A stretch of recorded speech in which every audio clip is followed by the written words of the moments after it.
Hello, today we are going to talk about Independence Day, July 4th, which is coming up very quickly.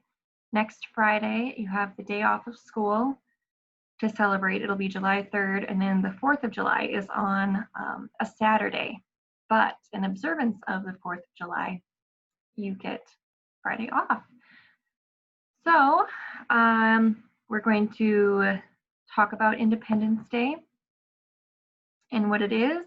And then we're going to talk about some safety regarding around the 4th of July, because a lot of people have celebrations. So let's get started with reading our News to You article on Independence Day. Independence Day celebrates the U.S. becoming a country on July 4th in 1776. So Independence Day is another term for the 4th of July. Before that time, America was only 13 colonies, and it was ruled by England, another country across the ocean. People in the American colonies thought England's laws were not fair. So leaders decided to make their own free country. Leaders met in Philadelphia, Pennsylvania, and that's on the east side of the United States. So if you were going to be driving toward Minneapolis, and then you would go to, that's east. Minneapolis is east, and you would keep going until you got to Pennsylvania, which is on the east coast. People in the American colonies thought the laws were not fair, so they met in Philadelphia and wrote down why America should be free. They created a document called the Declaration of Independence, which is what you see here. And the leaders signed that document on July 4th in 1776.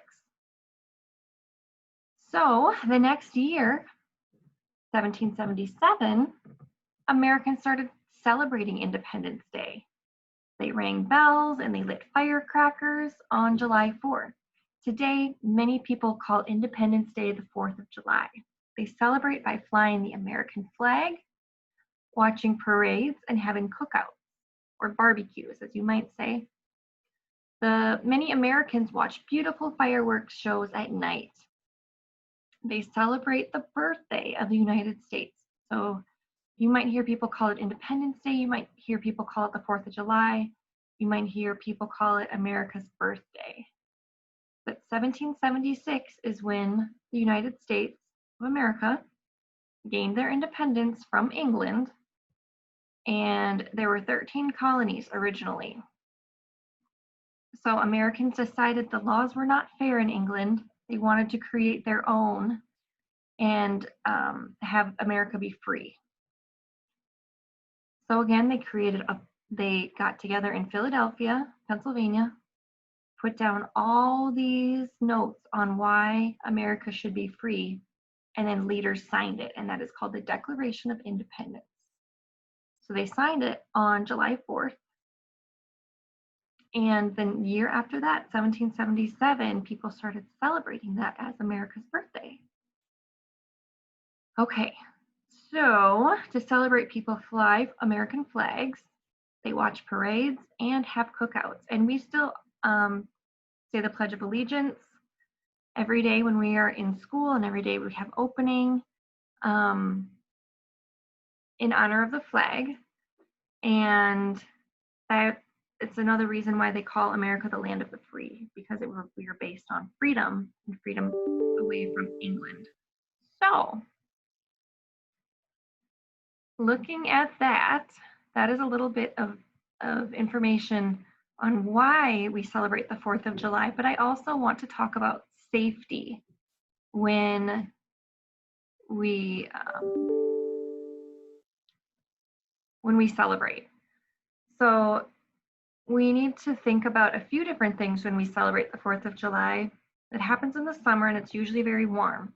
So there's a possibility that you could have a heat-related illness. We want you to be careful around the grills and of people cooking, because they get very hot, and we want you to be careful around fireworks if there are fireworks. So let's go over some of these 4th of July safety tips. It is important to drink more than 8 ounces of water a day, even when you're not thirsty, and to avoid drinks like coffee and pop or soda and that type of thing, and sugary drinks. You want to have something like water. I have water right here. I put a little Mio in it to make it taste a little bit better, and that helps me make sure that I'm staying hydrated. I usually tell you guys to apply sunscreen, especially on days when it's really sunny out, or have someone else help you do it. And the sun is the strongest between 10 o'clock in the morning and 4 o'clock in the afternoon. So if you use SPF, you need to use at least 15, and they suggest using between 15 and 50 SPF. And then you need to apply it every 3 hours or right after you get out of the water, and at least 30 to 45 minutes before you expose your skin to the sun. They also suggest you wear your shades because sunglasses need to block out 99 to 100% of UVA and UVB rays to be effective. Who is most at risk during the heat on the 4th of July? I don't know what the weather is going to be like yet.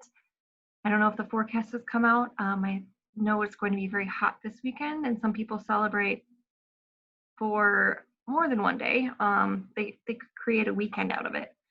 But the people that are more at risk are children under the age of 4 and adults that are over 65, and those with medical conditions. So if you have a medical condition where you're not able to regulate your body temperature very well, we need to make sure that people are helping you remember, and you are remembering to get inside, not spend too much time out in the heat, use sunscreen, use your sunglasses, wear a hat, take breaks, sit by a fan, get an air conditioning, and make sure that you're maintaining a healthy body temperature. When we're talking about grilling, and I don't know, most of the time, I think usually one person just grills. And if you are planning on cooking something, maybe it would be a good idea to use the microwave method, like we did a video on making a s'more. So look at all in this grilling safety, there can be a lot of house fires. In a 5-year period, there were 8,900 house fires from grilling and 160 injuries, a lot of miles and damage, and some people even passed away. I don't want you to be scared by these, but I want you to be aware of these statistics. So the grills, if people are using grills, they need to be away from structures in a well-ventilated area. That means they have room to, they're not going to be in a small closed space where it's going to get very smoky. And the grills need to be away from kids and pets and individuals at risk that are unable to move away by themselves. So one other option, if you're not going to grill or you don't know how, it's not the time to learn that day when people are not around, or when there's a bunch of people around and no one to help you. So we made s'mores in the microwave. I think that's a really great idea, an alternative to using a grill.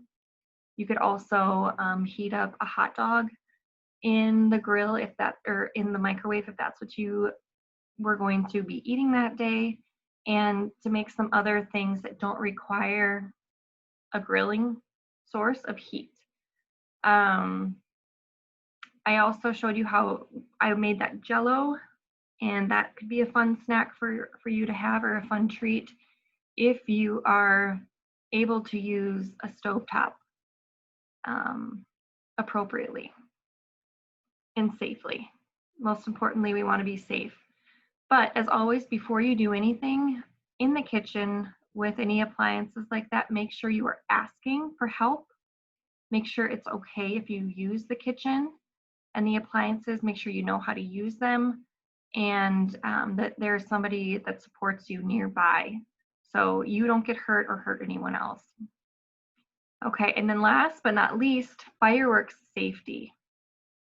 So you shouldn't be playing with fireworks or igniting them if they are very dangerous. Like, I don't light fireworks myself. I think the most things that I ever use are those snaps that you throw on the ground or step on. So be very careful around fireworks. Make sure that you keep a safe distance from them. They are very beautiful to watch from a distance. They are dangerous close up. And a lot of people get injuries from fireworks exploding. If your family is going to be using fireworks, make sure that you have a bucket of water nearby or a water hose nearby, and that the fireworks are legal in your area so you don't get a ticket or a noise complaint or something that bad that could happen, like a fire that could start. That would be very bad and sad. So those are some overall July safety tips. 4th of July. We also have talked about water safety before in the summer. There's a lot more things that surround this. Maybe we'll touch on that in another lesson. But for the most part, make sure you're taking care of yourself in the heat, staying away from the grill, finding alternative methods unless there's a person that has a lot of experience behind a grill and that can help you and make sure that you're staying safe. And then when you're appreciating fireworks, make sure you're doing it from a distance. Fire is not something that we want to play with, and it is important to know how dangerous it is so we can avoid any catastrophes or dangerous situations. So I hope you all have a wonderful 4th of July and that you learned something in this lesson. Independence Day, 1776, July 4th in Philadelphia, Pennsylvania. The Declaration of Independence was signed, and we've been celebrating the 4th of July since then. So, all right, everyone, I will see you next time.